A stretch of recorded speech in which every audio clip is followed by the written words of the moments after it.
Cara menghentikan unlock login keyring yang biasanya selalu muncul jika membuka browser yang berbasis Chromium.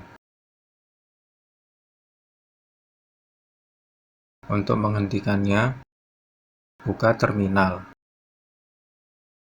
Ketik sudo apt install seahorse, enter. Masukkan password superuser.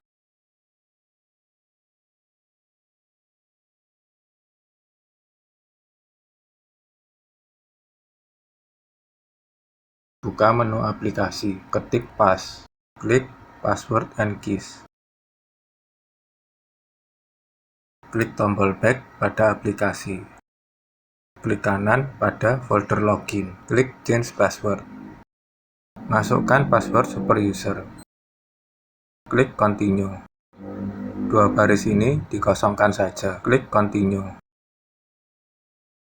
Klik continue lagi. Selesai. Selanjutnya, coba buka browser yang berbasis Chromium.